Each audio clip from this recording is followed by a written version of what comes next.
This year's men's French Open is wide open, so in today's video, let's look at some contenders to claim this year's French Open championship. What's up, everybody? It's John Eric Poli here to do a little preview of this year's French Open. In today's video, we're looking at contenders on the men's side of things. Now, I will say there's a lot of guys that are going to be featured in the favorites video of this year's French Open.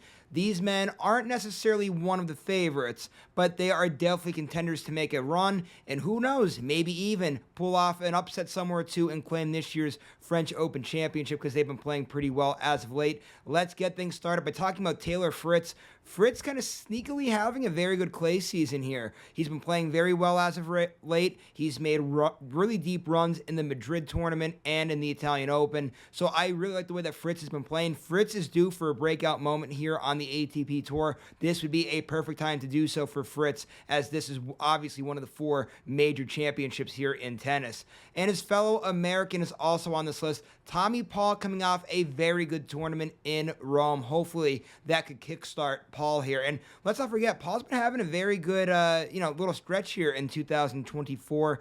He made a deep run in the Indian Wells Miami era there. Then he obviously had this good showing here in Rome. So the two Americans playing very well as of late.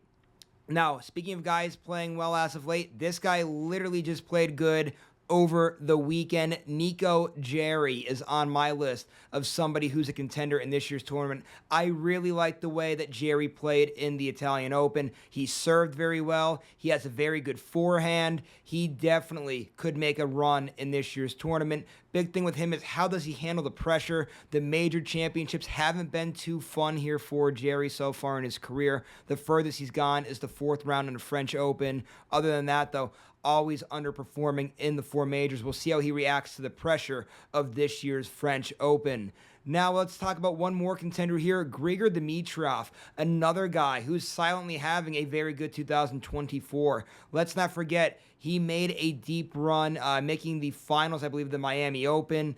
He also has been playing pretty well in this clay season. He's always in the mix of things. He's a very steady player. He's somebody that definitely could be in the mix of things here in this tournament because he's so steady. I expect him to make a deep run. It's going to be, can he get himself one of those situations where he gets an upset or two to put himself into a very prime position? But I absolutely expect Grigor Dimitrov to be right in the mix of things here in this 2024 French Open. And really quickly before I end, I have two sleepers on the list.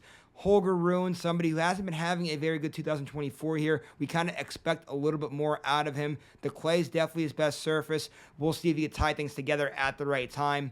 And also on this list, too, of sleepers, Daniil Medvedev. I mean, I know you're probably saying, how is Medvedev not one of the favorites, one of the best players in the world? Clay, not his best surface, has been playing well in these last few clay tournaments. Sure, could he make a run somewhere? Absolutely has all the tools to do so. He's definitely a sleeper, but I wouldn't put him as one of the favorites. And we'll see the favorites coming up here in a later video. I will have another video on the favorites of the men's French Open this year. I'll also have a preview and prediction that will come out right before this year's French Open, so make sure you guys keep an eye out for all that stuff.